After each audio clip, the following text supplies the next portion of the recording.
Good morning, traders. Welcome to the Pirate Traders live stream. My name is Charles Goff. Today we are going to talk about the ES, the NQ, and how they move through the two-way auction process. So the market is coming to life first thing in the morning, the moment the opening bell rings. So we are above yesterday's high. That is bullish to see. We are now looking for the market to get to the all-time high at 65.09. Once we get to the all-time high at 65.09, it's blue skies from there. Anything can happen. I don't know why, for some reason, my drawing tool isn't working. That's very weird. Yeah, it's not working. Huh, okay. Well, anyway, you'll just have to look at my pointer for the moment so I can point out the levels that matter. So the first place we think the market is going is 65.09. That's the all-time high. We've been calling for that since Monday.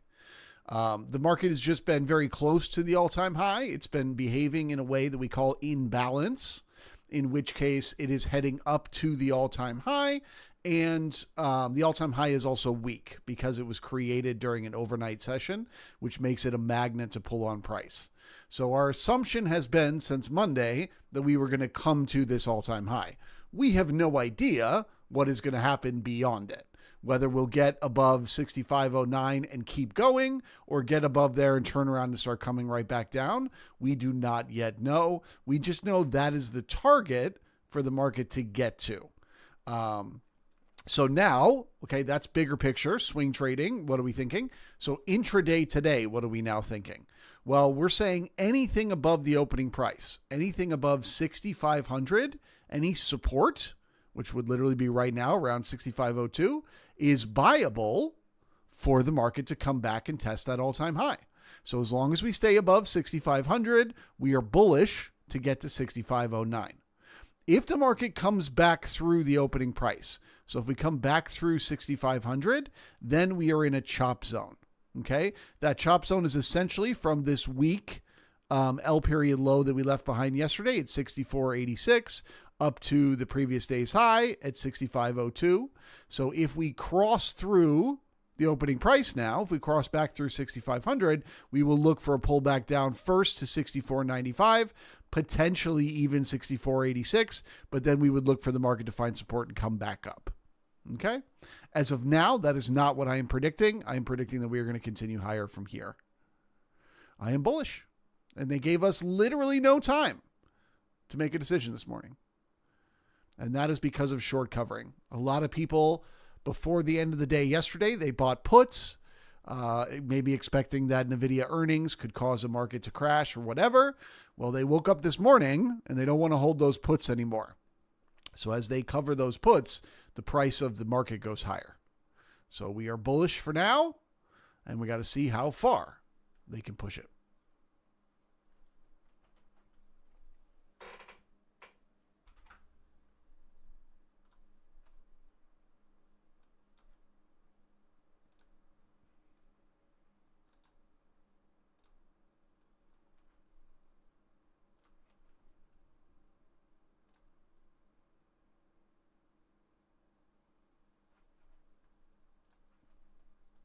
Okay, now my pen is working. Yay.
Okay, so we're back at the opening price. Intraday today, this is a very important level. If the market is going to continue higher, this is where it should find support and turn around and head higher. Okay. If we cross back through this opening price to the downside, it means we are probably going to spend hours going sideways before we come back for the high. So the buyers really need to get a push right now if they want to get back up to that all-time high first thing this morning.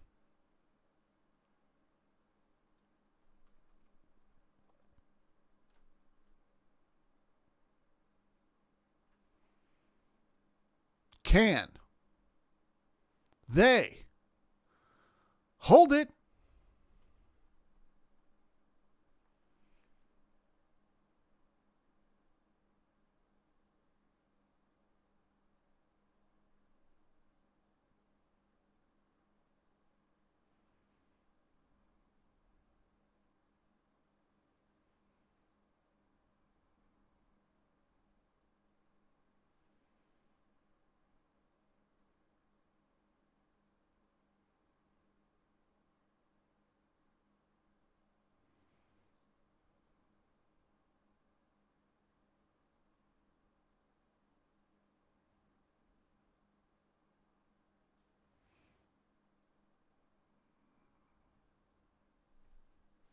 Okay, last chance to answer the survey. Where do you think the market is going to go today? Up, down, or sideways? We are passing through the opening price right now.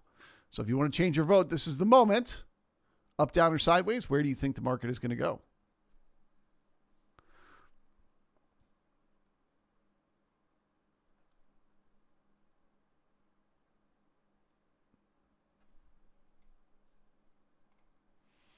Survey says, drum roll, please. 46% of you think the market is going higher, 28% of you think the market is going sideways, and 24% of you think the market is going to go down. I think that may have been influenced by the fact that the market opened and immediately went straight up. So probably some of you, took that decision, based purely on that. But I tend to agree with the chat. I tend to think today is going to be an up or sideways day and less likely to be a down day. Now, you might say, Charles, how is that possible? If you're watching the auction process and you understand all the weakness that we've left behind, each one of these red things that you see is a magnet pulling on price. If you know that there's all these magnets tugging on price, trying to pull it down, how could you think we're going sideways to higher? How is that possible? Well, because we have momentum. Okay. The move up 2 days ago was momentum. We started at the lower end of the range. We spiked up at the end of the day and we closed at the end of at the upper end of the range in the spike up. That is bullish to see. It is a sign we have momentum. We opened the next day inside that spike up and continued the momentum higher to get above the previous day's high. We then spent the rest of the day and brought in the rest of the volume above the previous day's high. That is a sign of momentum up. We also left behind the poor high yesterday, meaning we needed to come back and test it. And look, we just did it again. We just created a weak high today. So all of these are signs that right now the market has momentum up. When the market has momentum, the momentum is more important than the weakness. Now, whenever the momentum runs out and the market starts to come back down, that's when we start to talk about the weakness below. That's when it starts to matter. Okay. But for now, we have momentum and we should assume that that momentum will continue. Okay. So we're dancing right on the opening price. The ticks are back at the zero line. This is where the market will tell us, are we going straight up today or do we need to pull back and spend a few hours going sideways first? Watching the ticks and the opening price.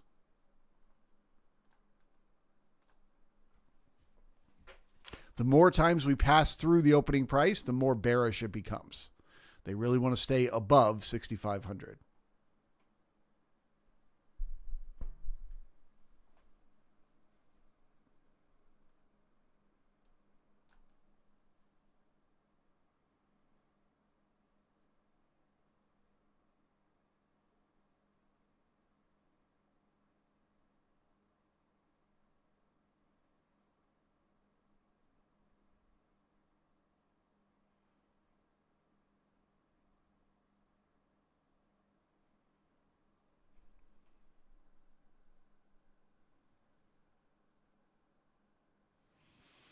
Jay says, what time frame on the survey? End of day? Yes. So the survey is always for the day. So the question when I say, is the market going to go up, down, or sideways? It means like by the close today, what will the market have done? Will it have gone up? Will it have gone down? Or will it have gone nowhere? Good morning, Jay. Percy in the house. Crypto Writer is here. DNK, welcome, welcome. Arjit in the house. Mateus says, should we fade the poll?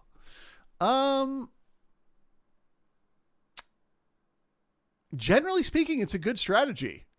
But I would say if you're going to fade the poll, meaning you're going to short the market now, I would make it a very quick trade. I'd make it a scalp, not a not a day trade. I wouldn't sit in it for hours.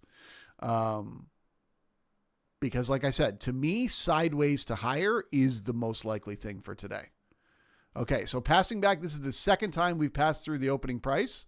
So that tells us we don't have the buyers right this minute to keep the momentum going. We should not have had to cross through it multiple times like this. So this makes me think we now need to dip down and repair this first week reference at 64.94 before we can come back up for that all-time high. There's support just below there around 64.92. So we'll be looking for a bounce there. If we get it, back to the all-time high.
Let's take a quick look at the gamma levels.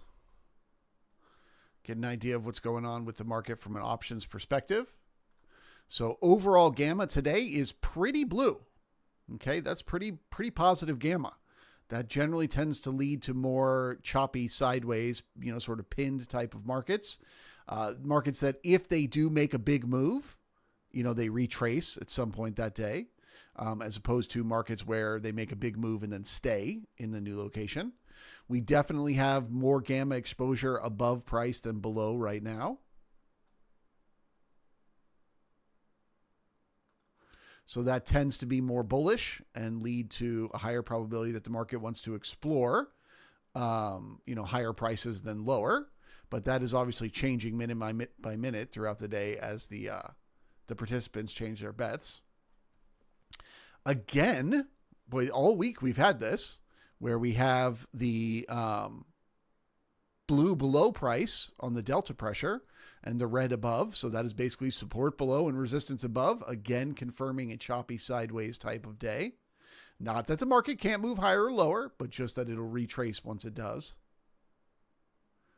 So I would say all of this fits my narrative right now, which is sideways to higher today.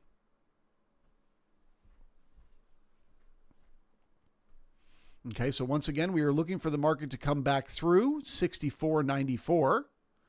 Even though that would be a 5-point move to the downside, it's not really bearish.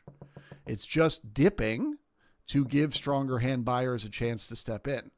If they step in somewhere here around 93 or 92, that bounce is bullish to come back up to the all-time highs.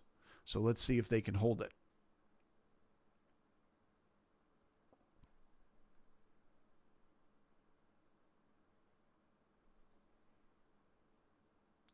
The theory is very simple. If we had the buyers to make new all-time highs up here, we would have stayed above the opening price and brought in those buyers and then made that new all-time high. The fact that we couldn't, the fact that we crossed through that opening price a few times means we need a dip. We need to put the market on sale. Well, where is the most obvious place for the market to dip? To the first magnet, right? The first place that we have marked as a magnet for price to come to. Does that mean it's going to keep going lower all day? No, of course not. Because where is the first spot that those stronger hands might step in? Where might they see the market as being on sale and buy it? Well, just below that weak reference. So that's why I say it's not necessarily bearish to move from here to here. It is just a dip in a bigger bullish scheme. Now, if we start to get new selling below 92, well, then I will become completely neutral. But for now, I'm still bullish. As strange as that may seem while the market is going down.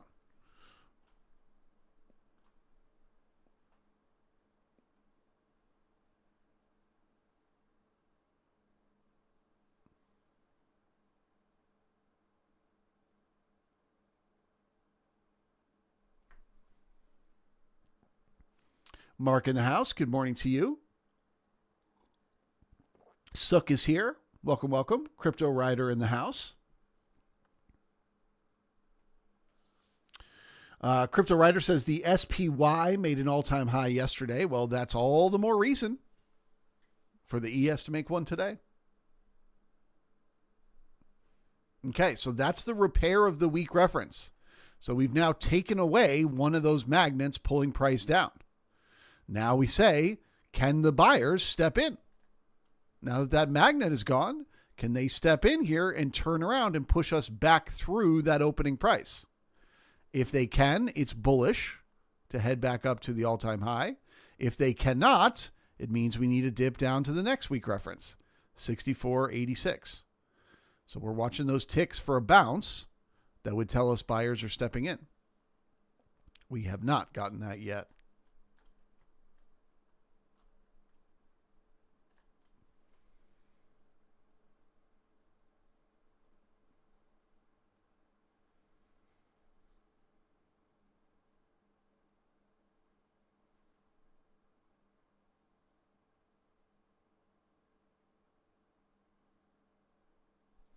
Jay says, hit that like button. Bow, bow, bow, bow. Thank you, Jay. Yes, let's hit that like button. Smashing that like is not only good luck. It not only brings you luck today in your trading, but it brings new people to the channel, which of course we always need in order to keep things interesting. Can't just be the same group of us talking about the same things over and over endlessly. We need new people to join the party and bring new ideas. If you are a new people, say hello. Say hello in the chat. Share your ideas. What do you see? What do you think the market is going to do? What are you reading? And then you can hear my feedback, my opinion on whatever you comment. And we all grow together. And it all starts with one little thumbs up.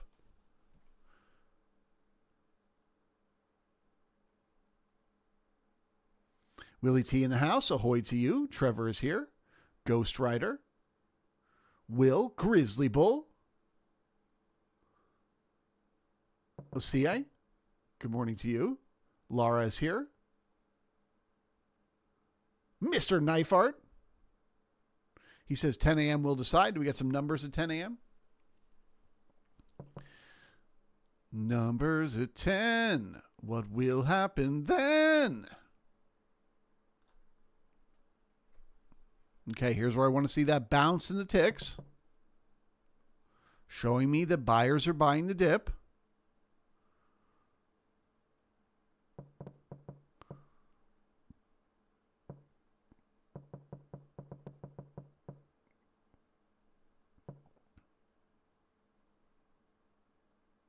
Nope. No bounce. All right, so we're heading for the next week reference, 64.86. Same story there. So I would now describe myself as neutral, intraday today, no longer bullish. But this is a great spot to find support, turn around, and if, much less likely now, but if they're able to get through the opening price, then it's bullish once again. So we are again looking for a bounce right here, right now.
Ghost Rider says NQPOC, yesterday's POC.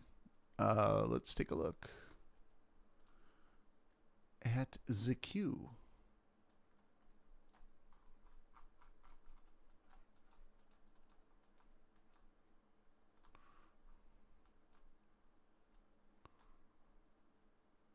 Yes, it got to yesterday's POC. Yeah, so I would describe both markets as neutral at this point. No longer bullish.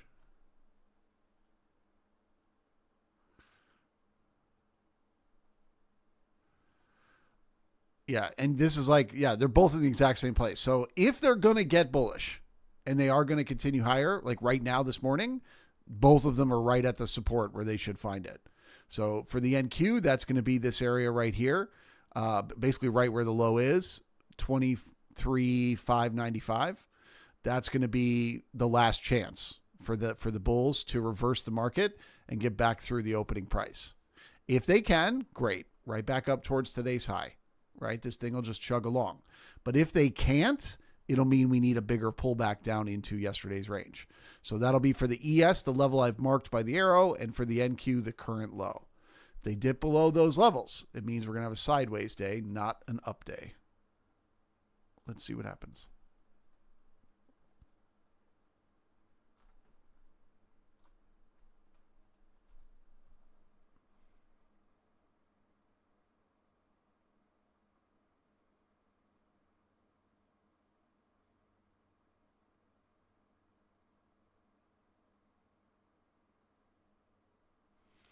It's now or never. Will they buy the dip? Will it make the market immediately rip? We'll find out in the moments ahead.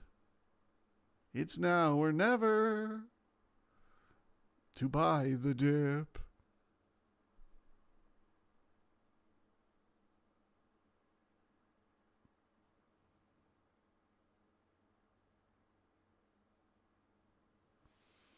Percy says ES just crossed 6480 big trade on SPX. Okay. Again, what I'm thinking about right now at this moment is what do the buyers do right now at this moment to carry forward?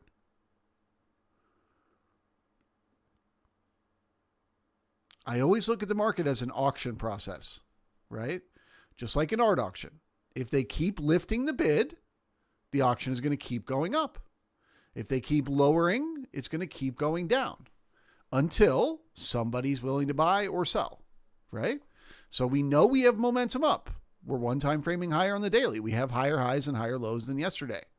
We have value overlapping to higher than yesterday. We know we have a very, very weak high right now, a very strong magnet on the high of the day right now because we reversed just a TPO away from the all-time high.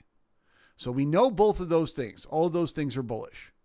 What are we not getting, though, yet today? We're not getting people buying, right?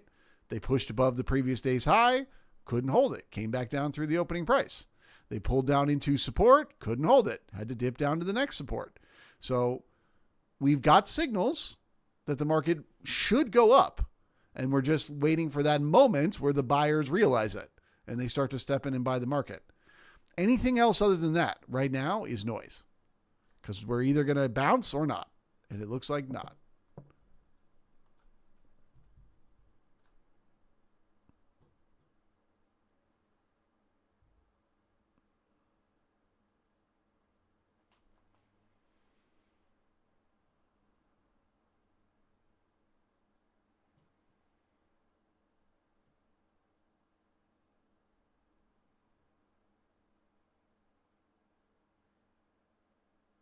Okay. Nope. Sideways day. Ba-da-pow, ba-da-pow. Okay. So what does this mean from here?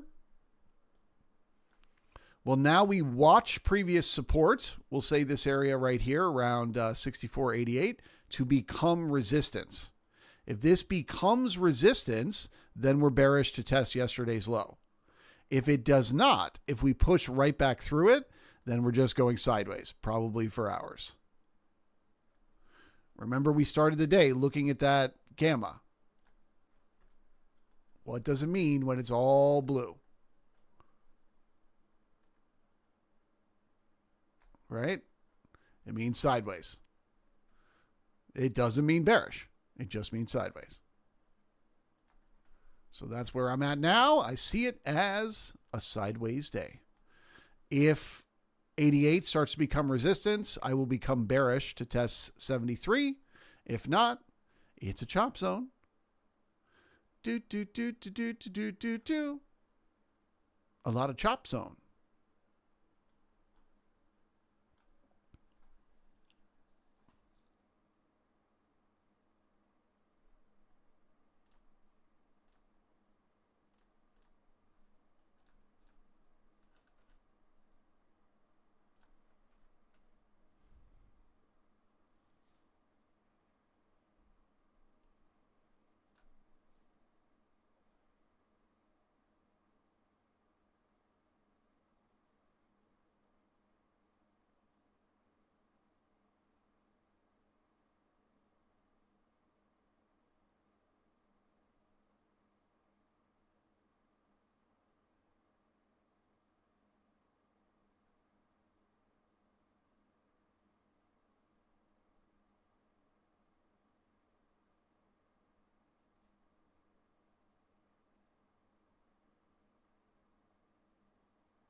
Okay, so again, bearish if they turn this area right here around 89 into resistance. If they do not, it's just neutral, and it means sideways.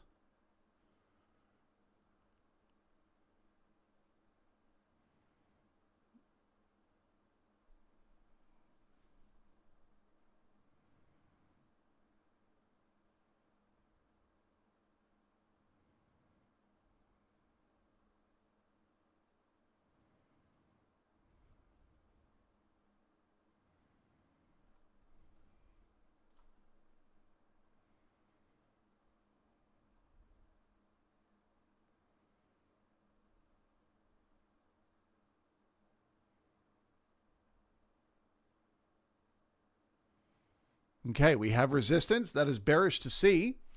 We have some support right, basically where the A period low is, 64.79. We have a little support right there. We also have a little support around 64.75, so 79 and 75. So I don't think we're going to go in a straight line. I think we're going to bounce and come back up and bounce and come back up. But as long as this resistance holds, my assumption is we're heading down for yesterday's low, which was weak at 64.73. So again, not a straight line, a choppy, grindy move, but the target is now yesterday's low.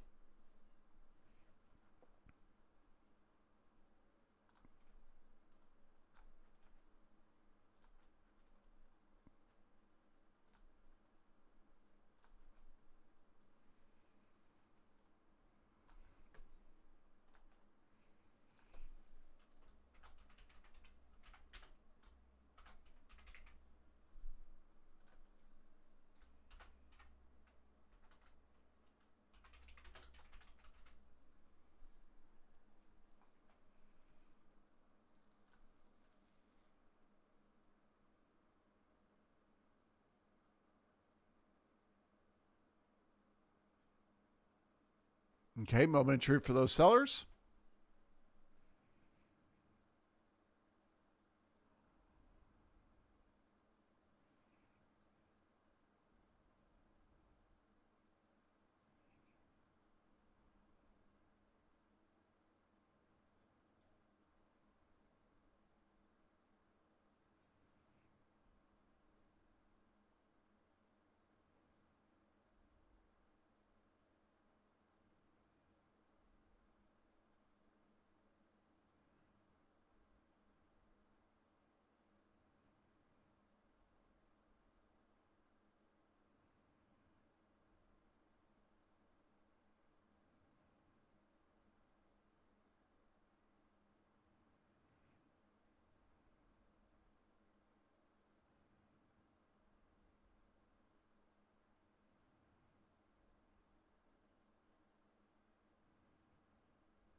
It's so choppy, very choppy. Doing the same thing they did at the opening price here. No one wants to take control.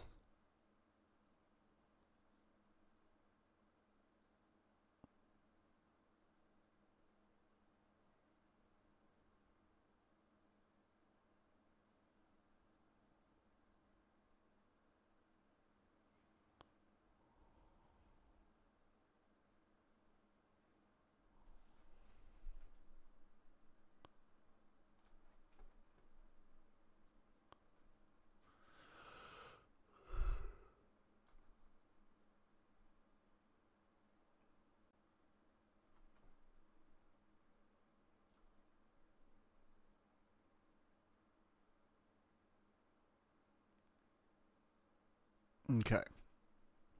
So again, choppy move to the downside, but yesterday's low is now the target as the sellers are beginning to take control of the market. Why do I say they're beginning to take control? Well, we were dancing on the zero line over and over and over again. Now we're clearly breaking lower. So that means the sellers are trying to push the market to their target. Their target is yesterday's low. So support, weak reference. Expect a very, very slow melt to the downside.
It's so choppy, very choppy. I'm still bearish. So we're in the chop zone now. So knowing exactly where they're going to reverse and when and why and how far and all of that is going to become very, very messy. This is going to be a sideways day, but I do still see momentum down. So I do think we're still coming for yesterday's low, just not in a straight line. The only thing that would get me back to a bullish point of view now would be getting above the opening price, 6,500. Otherwise, I assume some of this previous support is about to become resistance. And down she goes. Tricky morning, man. Very choppy.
Yeah, a lot of big stops getting taken out on both sides of the market today, too.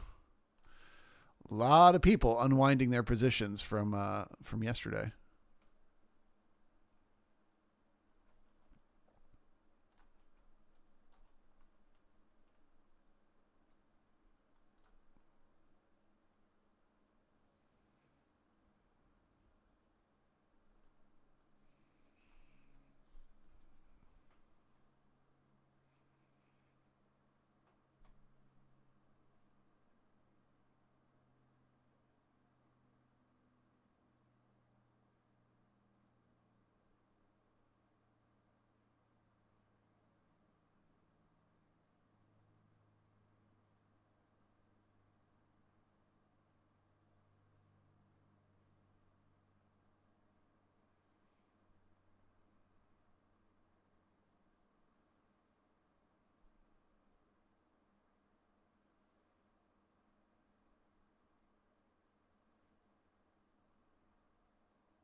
Percy says, but Charles, isn't this a look above and fail of the overnight high? Yes, it is. Yes, it is.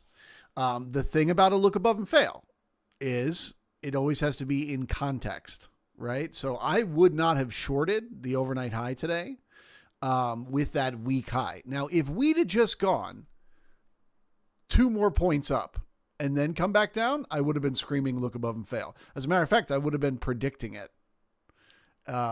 If you go back and read my email from this morning, that's what I predicted, was that we would open, push above the all-time high, and then fail and come back in. So it would have made 100% sense to me to trade that as a look above and fail if the market had just gone that extra couple of points to the upside first. But the fact that it left behind those weak references Okay, it left behind the week all-time high, and it created the week high by reversing exactly where it did. It told me that as long as we were above the open, the higher probability was not that we were failing by pulling back down, but in fact just dipping to bring in those buyers, because it moved so quick. It opened and it was just like bop, bop, bop, bop, bop, and it immediately moved up here, and they didn't really give anyone a chance to go long in here. So it would make sense that it would come back down and give people a chance to get long. Right? So I wouldn't see it as a look above and fail right at that moment. But yes, technically it was a look above and fail of the overnight high and the previous day's high. But you always have to take these signals and put them in context with all the other information. So like I said, if we'd have made a good high today, good excess and good taper, I would have absolutely been seeing that as a look above and fail. But you have to take the most recent information into account. And at that moment that we were coming back down, the most recent information was we still didn't make that all-time high. So you got to take it one tick at a time. It's the same thing with the momentum down right now.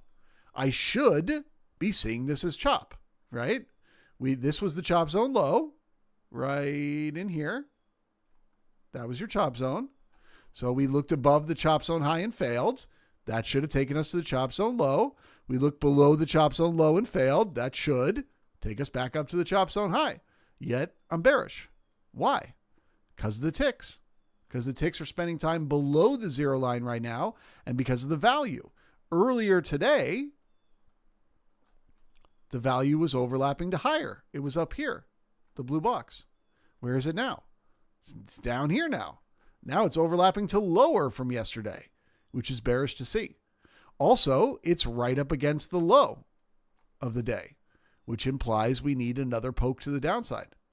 So even though it's a chop zone that we called before the market even opened, and it's playing out as a look below and fail of that chop zone, which should take us back up through the opening price, I don't see it that way, because the most recent information, being the value area and the ticks, is telling me the sellers are taking control. It's not like it's going to instantly go lower. It's not like the sellers are taking control and we're just going to drop like a brick. It's going to be a choppy, messy, slow melt to the downside where we're going to go down and up and down and up and down and up and down and up. But they are in control. That is what the ticks and the value is telling us. And so we have to change the context to fit the most recent information.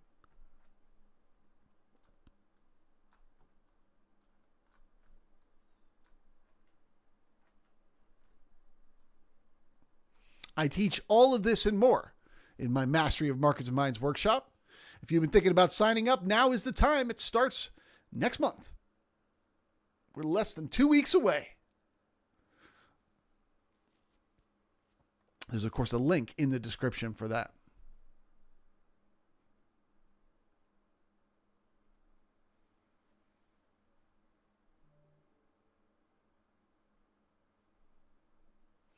Jared says, we're reaching yesterday's pin at 64.80. Yes, the market is still pinned. So we have momentum up on a daily time frame, balance on a weekly time frame. That balance is balanced by pin.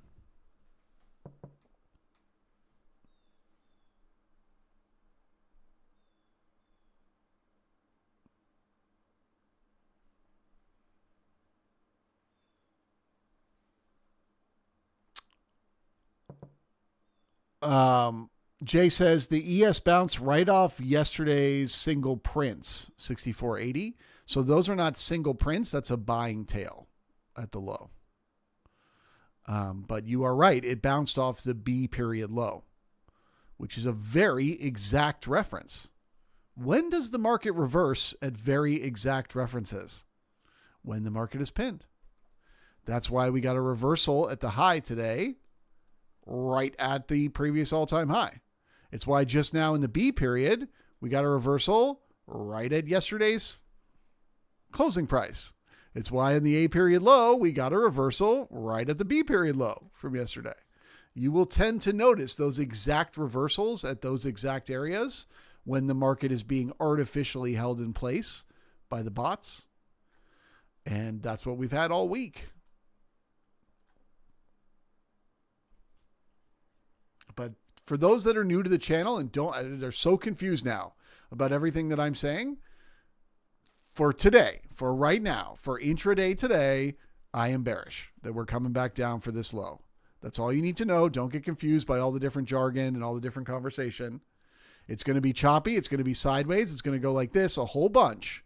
But I suspect before the end of the day, we're coming back for this low. The only thing that would change my mind is if we got back above the opening price and started to bring in buyers up there, in which case I'd say we're heading for the high. But right now, all signals are pointing down, not up.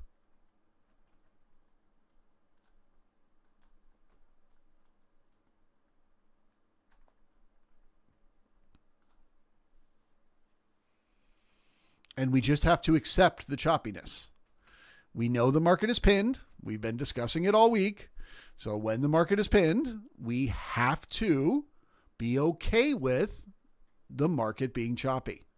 What does that mean? It means we have to be more cautious with our entries, and we have to be willing to accept getting stopped out and then re-entering the trade, because that's the way it works in chop zones. They always make it look like they're going to do one thing right before they reverse and do the other, right? So they make it look like they're about to take the market higher right before they reverse and come down. Then they make it look like they're going to take the market lower right before they reverse and come back up. And that sort of behavior you can count on. You can count on the fact that you're seeing this behavior where the market looks like it's doing one thing and then it reverses and does another. And so in your trades, you say to yourself, okay, if it looks like it's going to go lower, maybe I don't buy. And if it turns around and goes up anyway, I don't get upset that, I got stopped out, because I know it's a pinned market. I know it's going to do this, and that's fine. Or if you got short and the market pulled back up and then it gets resistance and it starts coming down again, you get short again, because the pop back up is just the chop. It's just the mechanism of these high frequency bots taking everyone out. And that's okay. They can take you out. You can take on a loss as long as your next trade is a winner. It pays for the last one, which was a loser, and you're all good. So you can't let getting squeezed out of one trade make you afraid to enter the next. Inside the bot zone of a pinned market.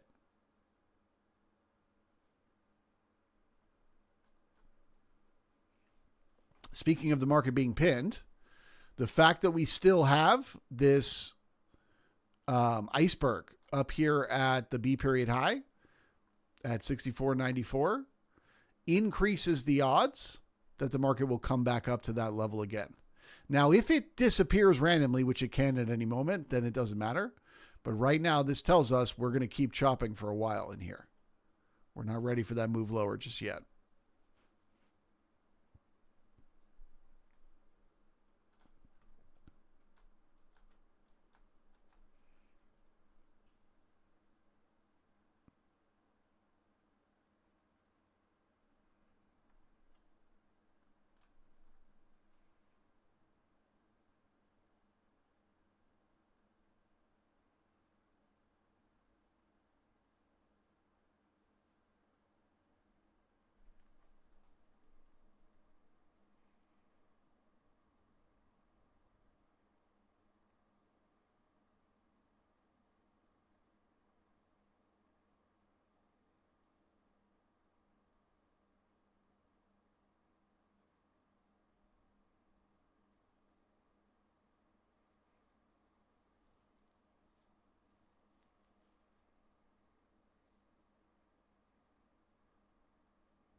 DNK says, I'm thinking chip if they can't keep the tick below 0. What do you mean? I think you have a typo there.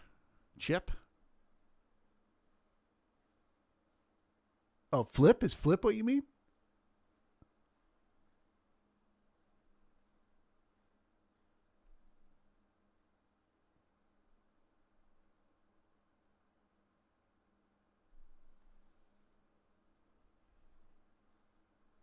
Oh, chop. Yes. Yeah, chop it is. Like I said, I see it as a chop zone, but I just stay bearish as long as we're below the opening price. Or if the ticks reverse and then give us new information. But right now, even though the ticks keep coming back to the 0, they are below. So they are telling us there's more sellers in the market than buyers.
Boy, not a super exciting morning for a live stream.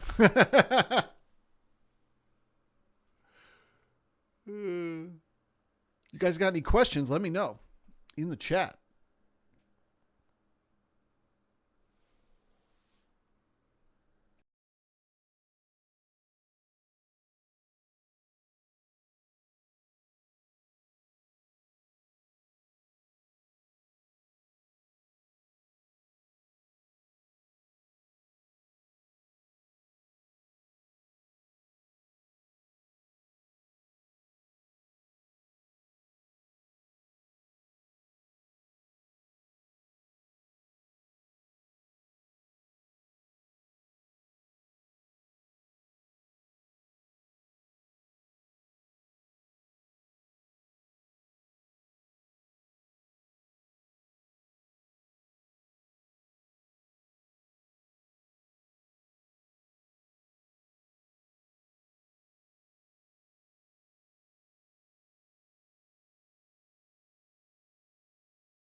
John H. says, we got some nasty pickpocketing going on. Everybody with big ambitions after NVIDIA getting popped. Getting pooped. Getting pooped on. Decent news day tomorrow. It's a bot chop wait and see day. I agree. That's what we're getting here. We're getting a bot chop wait and see day. But here's the thing. I don't think we're going to go literally nowhere all day. I suspect before the end of the day today, we will either get to yesterday's low at 64.73 or today's high at 65.08. We'll get to one of those two levels today. Now, we'll probably pull right back to where we are now for the close, but we'll test some prices. The thing is, it's going to be choppy in between now and when that happens. It's going to go up and come down and go down and come up and reverse and reverse and reverse. And so we'll do our best to predict where those reversals will be and figure it out as we go. But I agree. We are still pinned. It's just chop.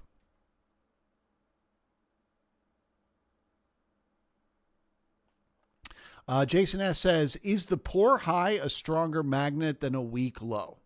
Okay, so yes, as a general concept, poor references are stronger magnets than weak references. I would say one poor reference is worth like 3 or 4 weak references. Like it's a lot stronger. That being said, the high right now is weak, not poor.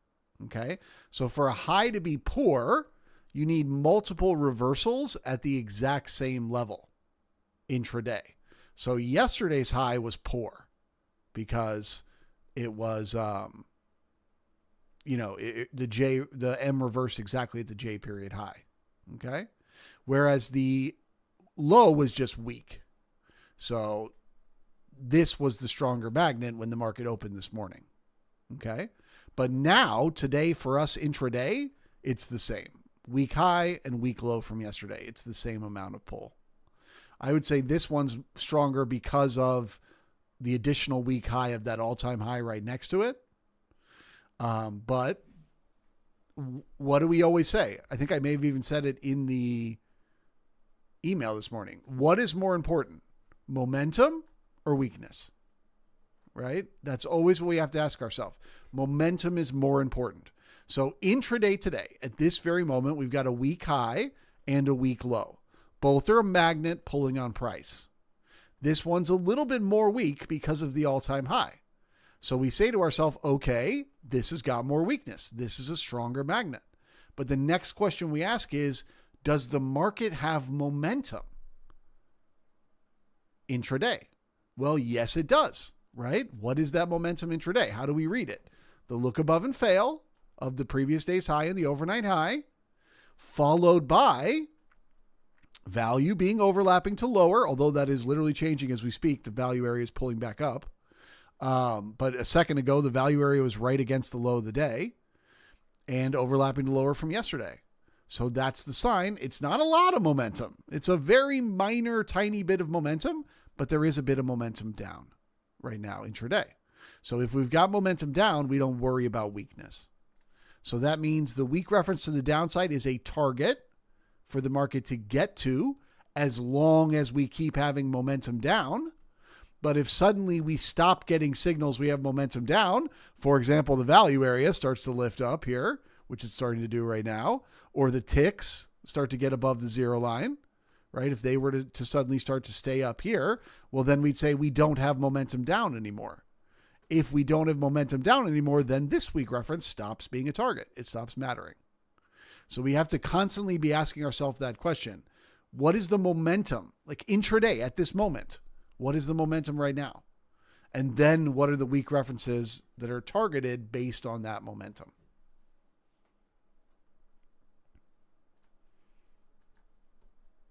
It's very choppy. I'll give the market that. It's squeezing traders on both sides over and over.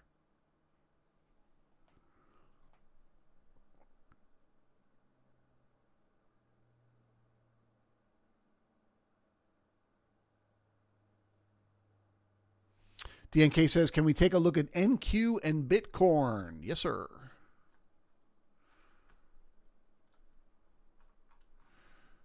Bitcoin. All right, let's take a look at the NQ. Yeah, so same position as the ES. It's choppy inside yesterday's range.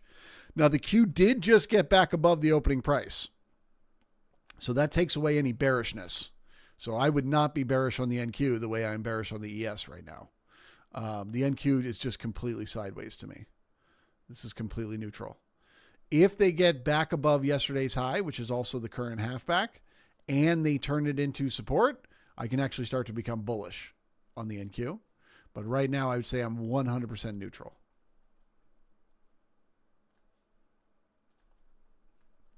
It's just chopping.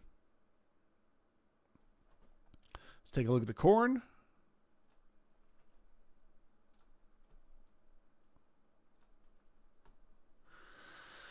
Ooh, that may have been the dip.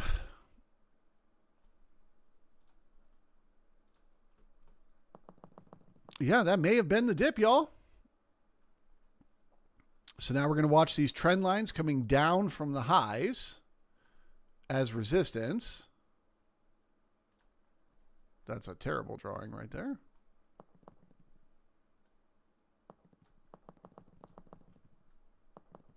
So basically, you know, it had this balance area. It failed. It went lower. Came back up, rotated to the opposite end of balance, tried to break out, failed. Came back down, turned it into resistance, went lower, turned it into resistance. So that tells us at this moment, we can't rotate back up to the opposite end anymore, which means what? We need a bigger dip than this dip. This wasn't enough to bring in the buyers to keep the momentum going. So then we got that bigger dip. Boom, back into a previous balance area. From there, we have now started to reverse back up and out. So there's a very real chance that's it. That's the bigger dip that the market needs. So what do we want to see moving forward? Well, first, we've now got this resistance from this trend line. We want to see the market work its way through that. Then we want to see the market get back inside this previous balance area. So get back above 115 and then continue from there. So you get through the resistance, you have a very high probability you're going to back test the balance area. You get through the bottom of the balance area, you have a very good chance this time you will actually rotate back up to 121. So I would say it is cautiously bullish right now on the Bitcoin. If by the end of the day today, it's down below yesterday's low, then we need another dip further because the resistance would be holding, and that would be a second test of that resistance. But bullish for now, as long as they can stay above yesterday's low.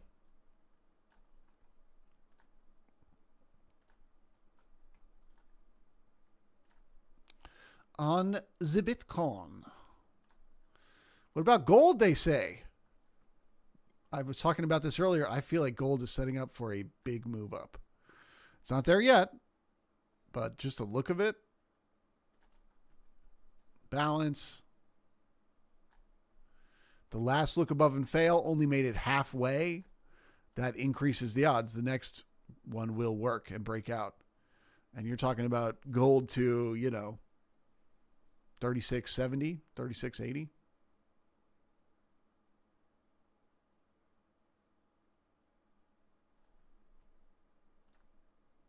Gold moves very slow, though, as we all know.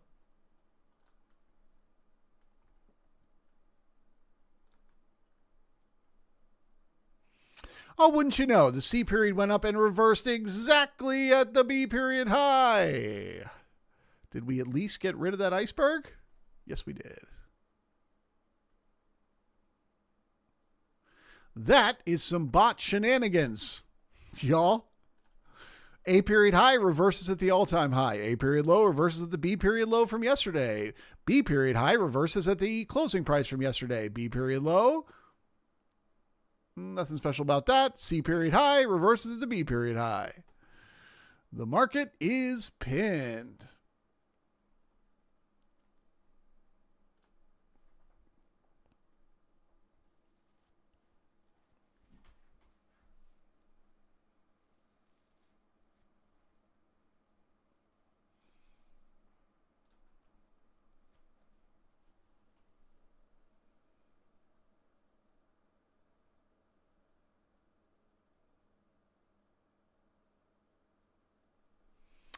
Croco says, how would you verify a trader that he is legit and just a course seller talking, but no real results to show, prove?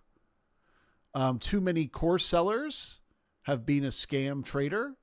Like, who do you know who showed you his verified cash account and statement?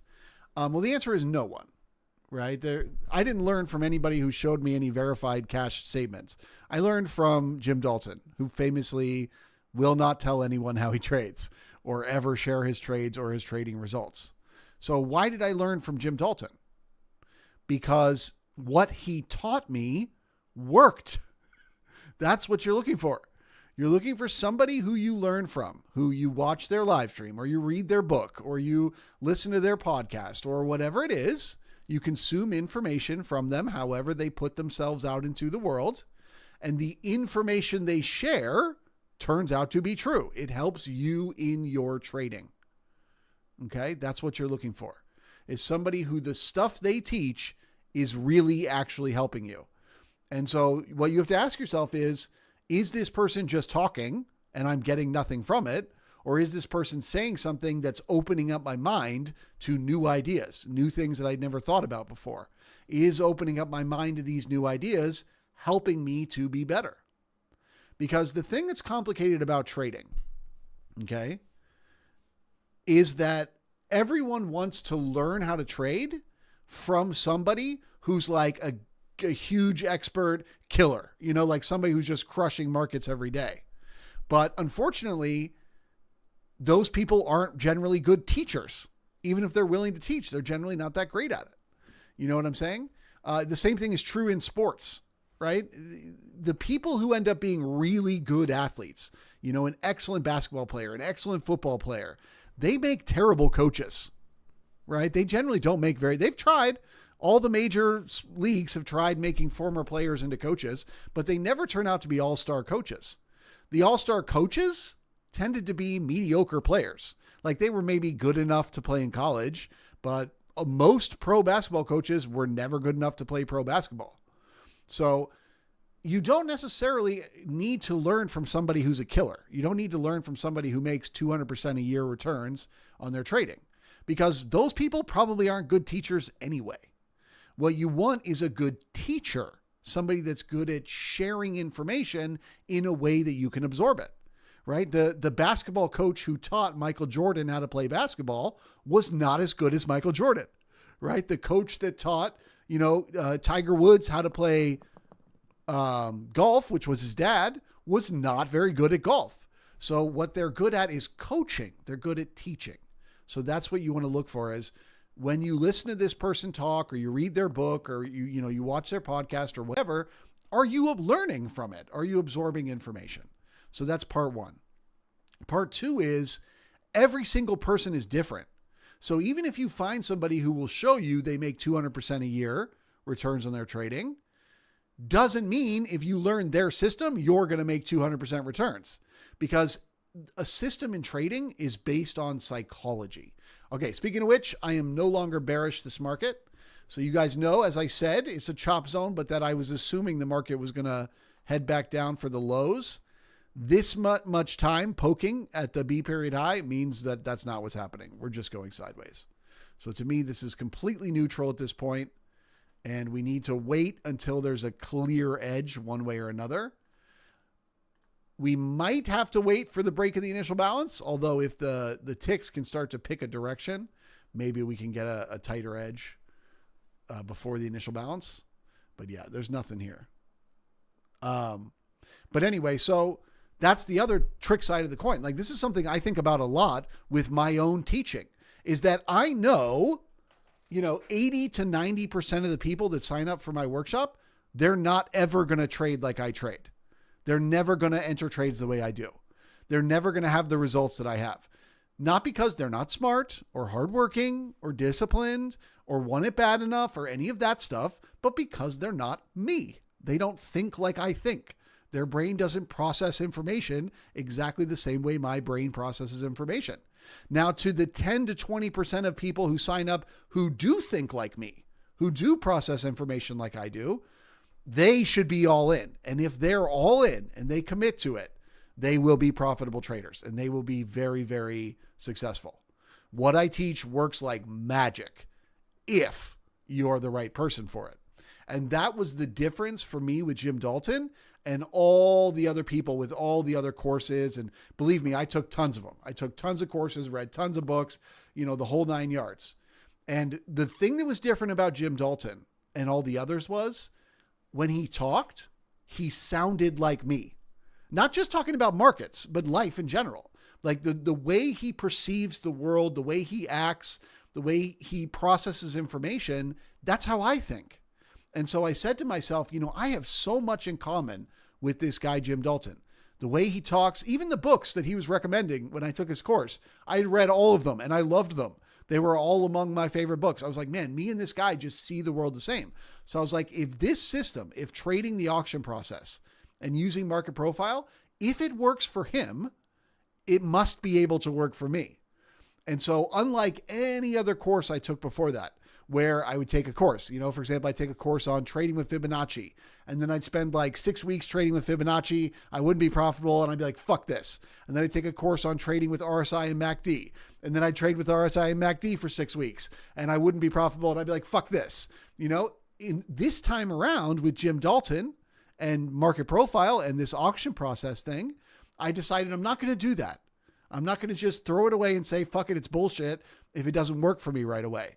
I'm going to keep working it and working it and working it until I'm an expert, until I know this auction process stuff inside, outside, and upside down. And then when I made that commitment, so I stopped chasing somebody else's system, stopped chasing whatever, and I just decided I'm going to just learn to understand why markets do what they do. I'm going to use the lens that I learned from Jim Dalton, and I'm just going to become an expert at this market. It is then that I ended up becoming profitable. It is then that my results ended up started having consistency in them, regardless of what was happening with the market on a particular day or a particular week. Then you take that. So now it's like, okay, you're on to something. You have found the right approach to trading. For me, that approach was reading the market as an auction process, looking at it through the lens of market profile, looking at it through the lens of where does business happen? Where does it taper off?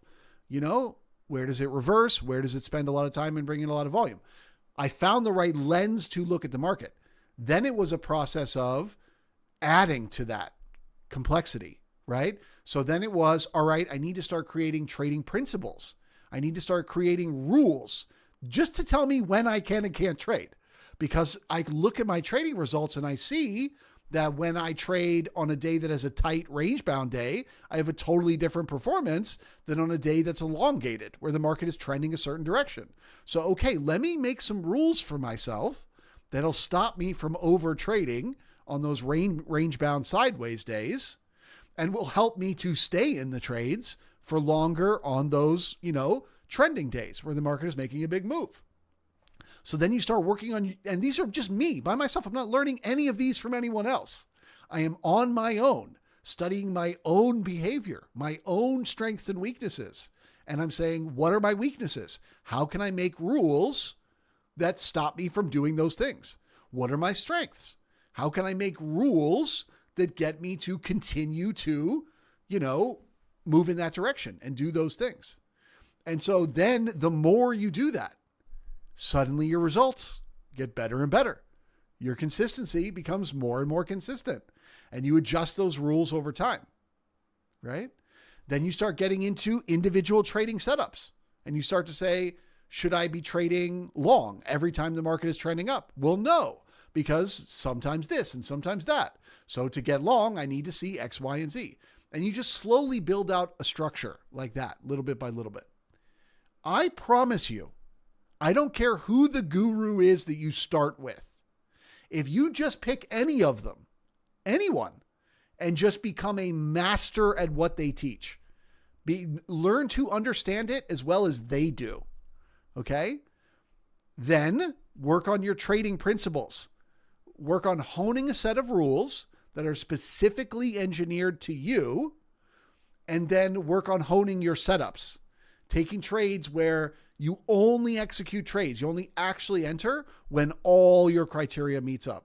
If you go on that journey, you pick your guru, you master what they do, then you make it your own, you will be a profitable trader. That much I can guarantee you. So when I went to build the Mastery of Markets and Minds course, that's what I made the course all about. Now, because for marketing reasons, people won't buy the course unless I promise to teach my setups, I teach all my setups. Because for marketing reasons, people won't buy the course unless I promise to give them my risk management rules, I give them my risk management rules. Because for marketing reasons, they won't sign up for the course if I don't promise I'll teach them how to read market profile software and how to read Bookmap and how to read market internals. I teach all those things. Of course, I have to put all that in for marketing. But the real value in the course, the thing that I believe separates my course from every other course I ever took in trading, is that it teaches you that concept that I just explained. It teaches you that you got to stop looking for a guru to show you how to trade, and you got to learn how to trade on your own, right? I can show you how to dribble the basketball. I can show you how to shoot. That is not going to make you Michael Jordan. You being on the court day in and day out and practicing that dribbling and practicing that shooting, that's what makes you Michael Jordan. If you have the mindset that Michael Jordan had, if you have the drive and the desire and the willingness to make mistakes and the willingness to fail, if you have all those personality traits, then you become Michael Jordan. So believe me, I understand your frustration. I understand the desire to want to have some guru show you their results, and then that's going to tell you that they're a good person to follow. In which case, there's lots of them out there, man. There's lots and lots and lots and lots and lots of people out there that will show you their results to sell you a course. My question is, after you take their course, are you a profitable trader? Because if you are not, then the problem isn't them. It's not the course. It's not their way they trade. It's that you're not going on this journey of self-discovery, of asking yourself every day, am I doing the right things? Am I executing my trades today based on the experience I built up prior today? And am I making adjustments tomorrow on how I will execute my trades based on the lessons I learned from today? If you could focus on that, you can get to profitability. I believe my course, Mastery of Markets and Minds, can significantly speed up that process for you. I can show you all the steps along the way. I did it already. I went through it, so I can tell you how it works. But I can't do the work for you. I can't teach you to understand your own psychology. I can just explain to you what to do. You're the one that has to do it. So that is the way I see things.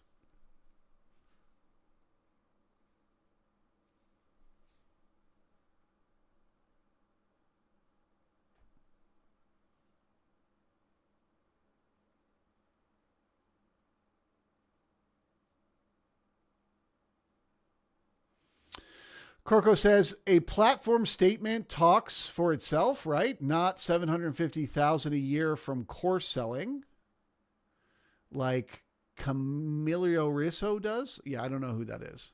Like I said, my advice would be stop worrying about the money people have. That's not the greatest college professors in the world. They don't drive Lamborghinis, man. Stop chasing people who are showing off wealth. That is not the one you want to learn from. You want to learn from the one who's a very good teacher. And you only need to listen to one webinar with Jim Dalton to know he's a great teacher. You only need to watch one of Peter Resnick's videos to know that he's a great teacher. When you find a good teacher, somebody that's capable of helping you see the world differently, it shouldn't matter how much money that person has. What should matter is how well you learn from that person. So I suspect if you switched the way you hunt in that regard and you started looking for people who have a personality like yours and who you learn a lot from what they say and then take their knowledge and make it your own, you'll have success.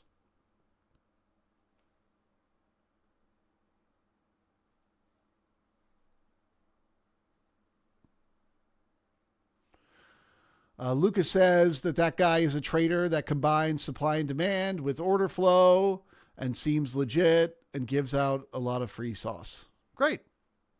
You know what I'm saying? You got to drop this feels legit shit. You got to get rid of that out of your mind. Okay? It doesn't matter whether a person is legit or not. What matters is, are they helping you or not? That's it. That's all that matters. And if his free sauce is educational and informative and it helps you in your trading, then that's good. Then he's a great source to learn from. And don't worry about anything else, because this business is awash with bullshit. I mean, it is just crazy how much BS there is out there. Even when people show their brokerage statements, you know, a lot of those brokerage statements are fake. They're made in Photoshop, or they're old. They're from 5 years ago, you know, or they're from like a one-time massive win.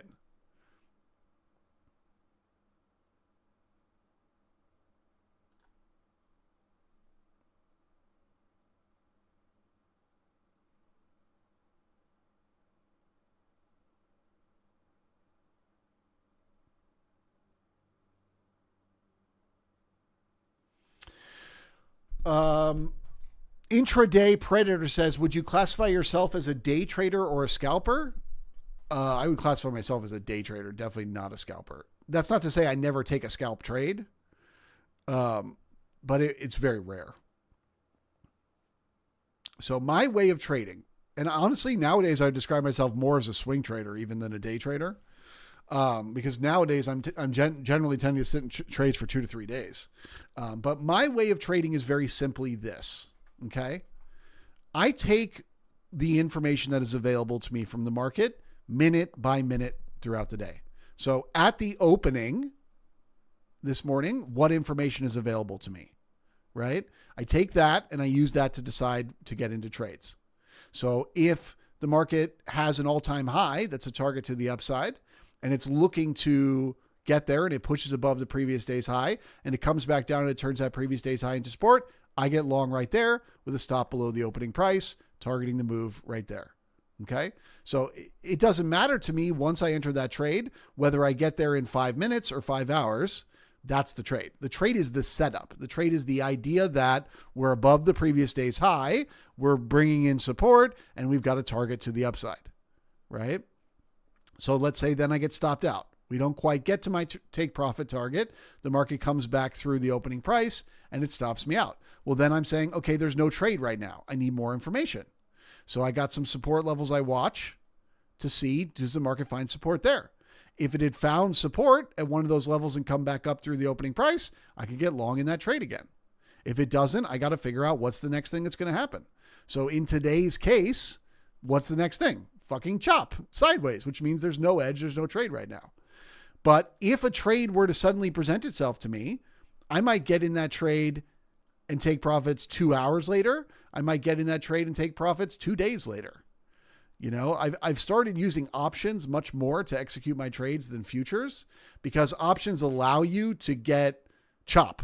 You know what I mean? Like if right now you were confident that the market is going down to yesterday's low, you could buy a put with a strike price at 64.75 right now, and you could let it go sideways for hours and it won't matter, right? You could even let it poke back up to the high and come back down and it won't matter, because as long as before the expiration of your option, let's say you bought it 5 days out or 7 days out, something like that, right? As long as before, you know, you get to that expiration, the market comes back down below 75, you will likely be able to get out of that trade with profits. Now, sometimes time decay can get you if it takes too long to get there. But that's a general way. And so a lot of times that's the way I trade now, is I just use calls and puts. I pick a strike price, usually about halfway between where I think the market is going to go and where we currently are. And I just buy a call or a put that expires in 4 to 5 days. And then I just wait. And sometimes, 20 minutes later, that thing is doubled in price and I take profits on it and I'm like, sweet. And sometimes I have to sit and wait for 3 days while the market grinds around before it finally makes the move and gets above my strike price. But, I couldn't teach myself to do that on day one. I couldn't go back 5 years and tell myself to trade like that. I never would have had success. I had to go through the process of learning how to execute trades intraday first to be able to get to that point where I could execute over a series of days. So my advice to everybody when it comes to picking a time frame, just start with whatever works. So if you're not a profitable trader, say to yourself, next week, I'm going to do nothing but scalp trades all week. I'm going to do it in a paper account, so there's no real money at risk because I just want to learn here. You know, a surgeon doesn't learn how to operate on brains by cutting people open on day one, right? They start at medical school. They work on dummies. You know, they learn how to cut other things first. Then they start working on an actual human brain. Do the same thing with your trading. Start on paper. So spend a week scalping every day. Just every trade, a scalp trade for a whole week. Then spend a week day trading. Sit in your trades for a couple hours at a time. Let it play out. Don't let yourself instantly lock in profits or move your stop or do whatever. Give the trade time. Let it play out. Do that for a week. Then try swing trading for a week. Try saying to yourself, I'm only going to take one trade this week. I don't have to take it on Monday.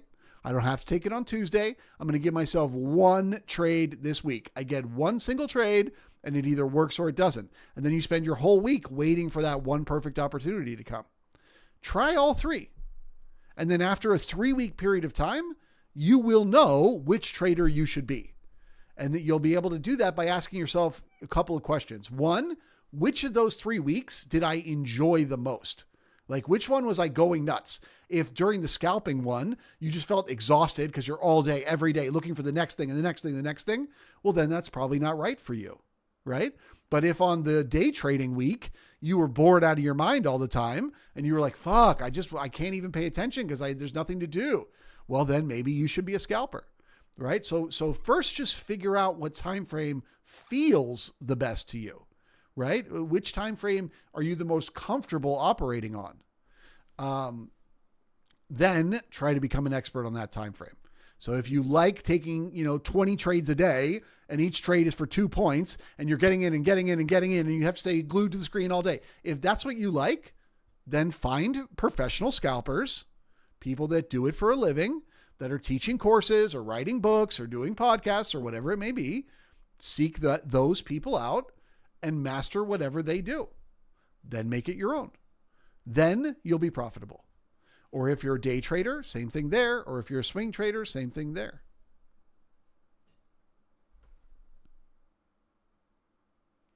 The problem is success in trading isn't like learning most jobs that exist. Most jobs that exist, you just have to learn how to do the job. You want to be a lawyer, learn the law. You want to be a doctor, learn the body. You want to be a whatever. Like it's just like you got to learn how to do the job and then you're successful. But I would describe trading much more as like trying to become wealthy as a concept, right? There is no one way to become wealthy. Some people become wealthy because they get lucky. They win the lottery or a family member dies and leaves them a bunch of money. Some people get wealthy because they start a business and the business takes off. Some people get wealthy because they invest their money really well, slowly over time. Every paycheck, they make sure to spend less than they make. They put that money into the market and over a long period of time, over 10, 20, 30 years, they become wealthy. Some people become wealthy because they do a specific job that pays a lot of money. Like they become a doctor or a lawyer or, whatever. They get a job that has a high pay. Other people become wealthy because they have a regular job. They're just a Joe Schmo, but they started a company that's brand new and gives them, options or gives them shares of the company as part of their pay structure. And then that company down the line becomes really successful and they become wealthy through that, right? Some people become wealthy through hard work. Some people become healthy through making the right friends and meeting the right people and being in the right situation. There is no one path to getting wealthy in life. No one could teach a course on how to become wealthy, right? Because every single person does it in a different way. They have their own path to get to being wealthy. The same thing is true of trading. So every guru that you find, all they can teach you is what works for them. There's no guarantee it'll work for you. you got to just keep searching until you find the thing that does. So if you tried to start a business and it turns out entrepreneurship is not the way you're going to get rich, there are other ways to get rich. Find a different way. If you try scalping and it doesn't work, try day trading. If you try day trading and it doesn't work, try swing trading. If you try trading the ES and it doesn't work, try trading individual stocks. If you try trading stocks and it doesn't work, try trading the commodities, right?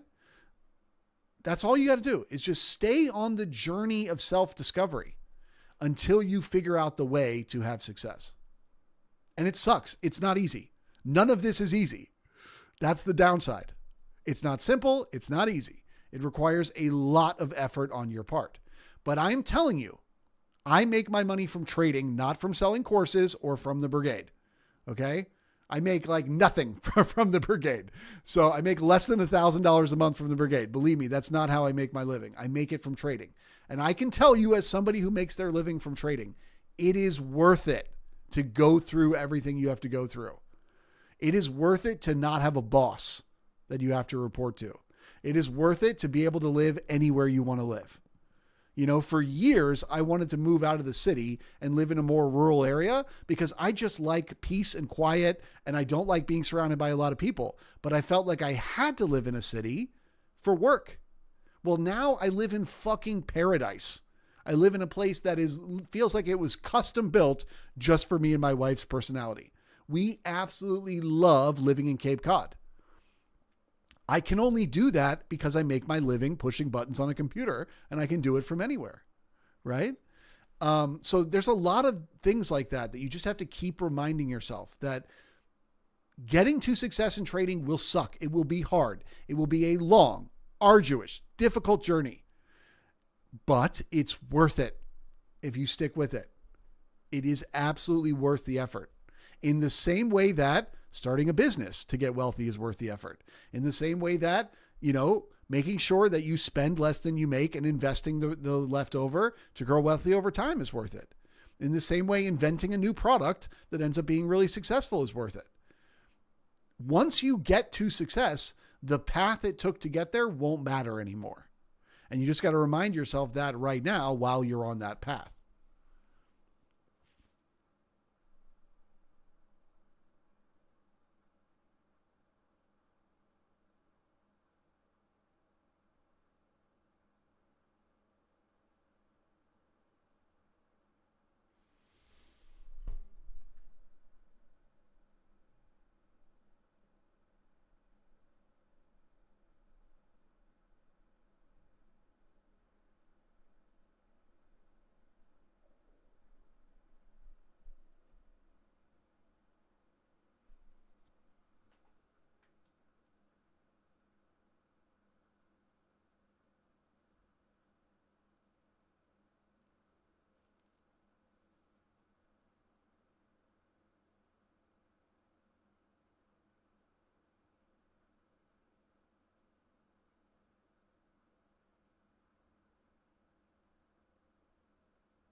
Man, both markets are very choppy right now.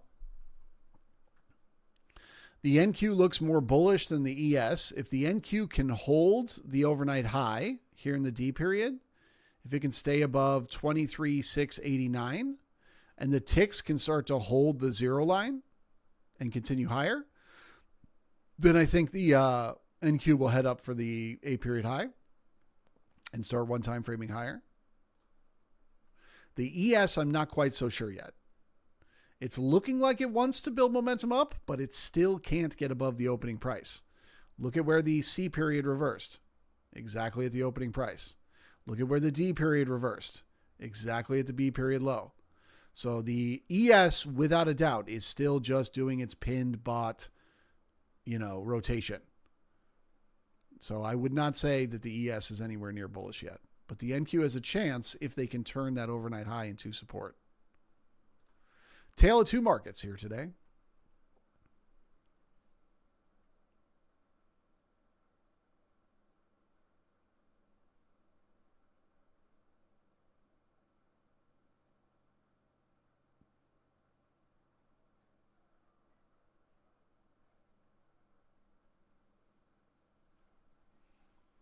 Usaya says, when I took your course, which was awesome and educational, you were living in New York. Did you move? I did. Almost a year ago. Moved to Cape Cod.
Okay, so everything's still looking very choppy. It looks like the NQ could be ready to poke up above its initial balance, get up above that A period high. I would not be bullish on the ES right away. Okay. If the ES can get above its opening price, which right now is acting as resistance, if it can get above there and turn that into support, and at the same time, the NQ can start one time framing higher and stay above the A high. So the NQ gets above the A high and it holds. The ES gets above the opening price and it holds. Then I would trust that we could get some momentum to the upside. But right now, what feels more likely to me is that the NQ is going to look above its A period high to probably somewhere around 23,758 and then turn around and come back down. So I would describe the ES as still in a chop zone and the NQ as trying to start one time framing, but we would need to see the breakout of the chop zone on the ES and see the support above the high on the NQ to trust that the momentum can continue. Here we go.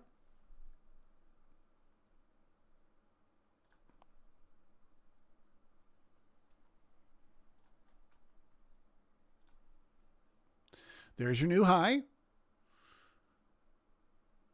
So can they hold it? Can they bring in volume up here above that A period high? Can they keep the ticks going up? If they can, we have momentum up. If not, more chop, more sideways, more grind.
Okay, so the fact that they could not turn the opening price into support means more chop, more sideways, more grind. I have a feeling the NQ just looked above and failed. Yes, it did. That A period high. So the NQ is one time framing higher at this point, and it is likely to continue to go higher as long as it keeps one time framing. But my guess is if they don't pop back above that A period high in the next 10 minutes or so, you're likely going to get cessation in the E. The E will come back down through the D low, as this is not momentum up. So the market was just poking up to take out the stops.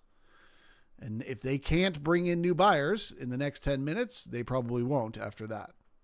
So I'm not saying the momentum is over. It is still one time framing to the upside, but it doesn't look good. And looking at the ES, we are still inside the A period. Okay. So this is chop. They tried to take the market higher this morning. They couldn't do it. They then tried to take the market lower. They couldn't do it. That right there in the D period was another attempt to take the market higher, and they couldn't do it. So this market is going nowhere. Where are you going? Nowhere. As far as where I think the market is going to go by the end of the day, earlier today I was saying I thought the higher probability was that we would test yesterday's low around 64.73. I'm now changing my mind because the market generated information changed. At that moment, the ticks were stuck below the zero line. Value was overlapping to lower and up against the low of the day. Now the ticks have evened out. They're basically showing two-sided trade, and value is overlapping to higher now and no longer against the low of the day. So I would say now I'm expecting the market to go sideways probably almost all day. And if I had to pick which side of the initial balance we would break, I would say it would be the initial balance high.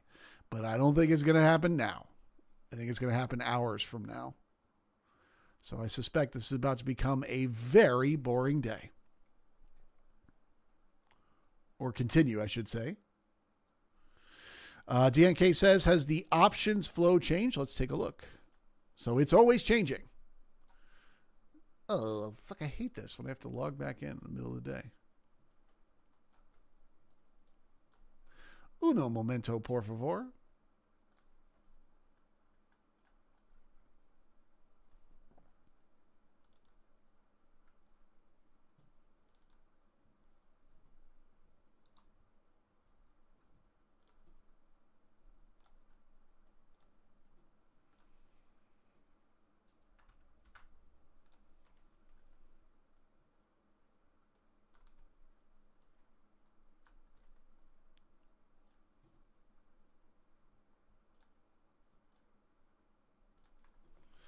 Okay. Ooh, interesting. Okay.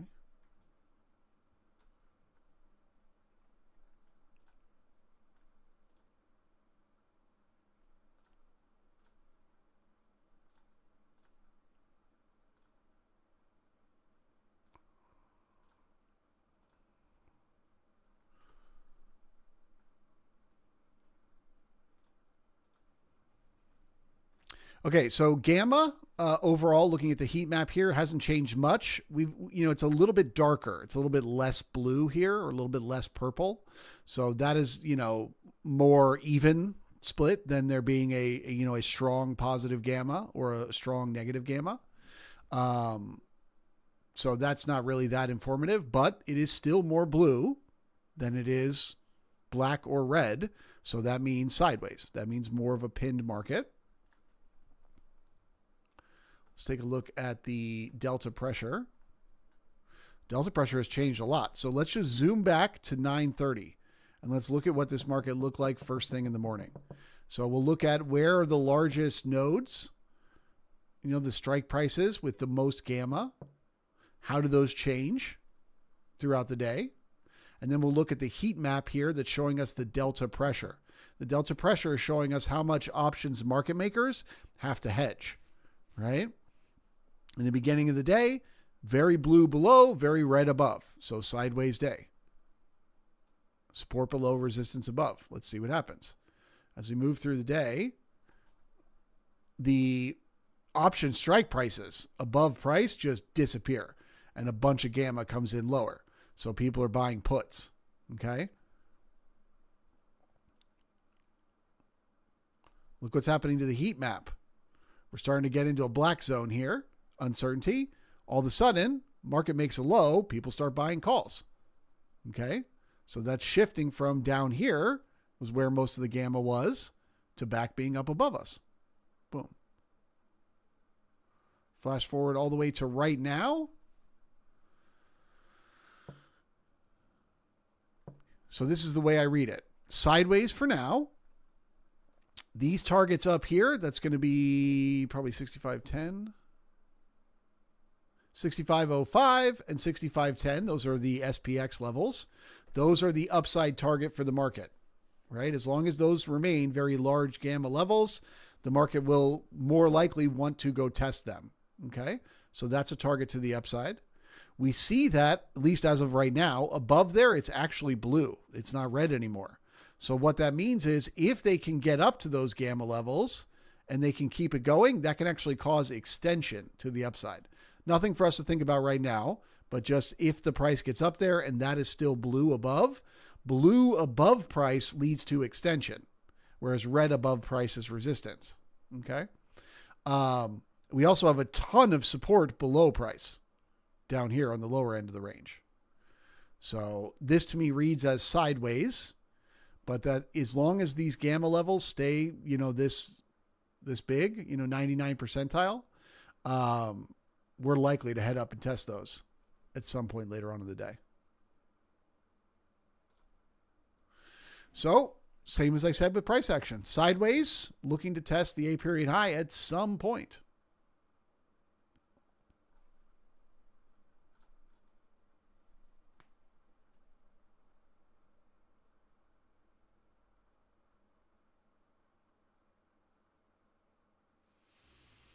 Jay says, did I attend the Cape Cod Pirate Festival? I didn't even know there was one, and I'm very sad to have missed it. It is fun, though, because it's a big theme here. There's a big, in Cape Cod, pirates is like a big theme because of back in like the 1700s or whatever. This is where pirates would come, when they were on break or whatever. So that's always fun. All right, guys. Well, with that, I'm going to say goodbye. As I've said, I think sideways day. I do think it is possible to buy the market below value for a rotation back up to the POC. I would be very cautious, though, just because of the fact that we're still inside the initial balance. So a look below and fail of the A period low would be a much more comfortable reason to go long than just buying a dip. But if you see support beneath there, it is acceptable to go long for a move back to the POC. But just know they may look below and fail and then come back up. With that, I will say goodbye. Wish you guys the very best and look forward to seeing you tomorrow morning if you are a member of the brigade. If you are not, you might consider taking my workshop, Mastery of Markets and Minds. It's coming up in September, just a couple of weeks away, September 8th to 19th. I teach, as I discussed earlier, it's not just that I teach, how I trade the market, which I do. I teach every single thing I use in how to trade the market. I teach my trading rules. I teach my risk management. I teach my trading setups, everything. I will walk you through step by step, every decision I make and how I make it. But that's not actually what's going to make you a profitable trader. What's going to make you a profitable trader is learning to read the auction process, learning to understand the journey you have to go through. What are the steps along the way that you have to take to get to profitability? Understanding how to think in probabilities, understanding how to manage risk, understanding how to develop a mindset and a daily habit and routine that will lead to the best possible results in your trading. Learning to differentiate between what is actually the problem. If you took a trade today and you didn't make money, why? Was it a technical issue? Was it something with the way you read the market? Or was it an emotional issue? Was it something with how your brain processed the information? If you can learn those things, that's what will lead to success in trading, right?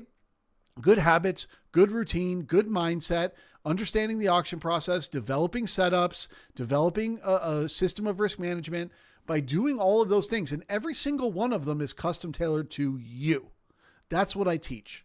I teach you how to figure out what is right for you personally, as opposed to just what is right for Charles. Because what works for Charles will work for probably 10 to 20% of you, because you might have a mind that is similar to my own. But for most of you, you're not like me. You don't want to trade like I trade. You don't want to trade my setups. But I can teach you how to figure out what you do want to trade, what setups will work for you. And that's what this course is all about. So I hope to see you there. That's weird.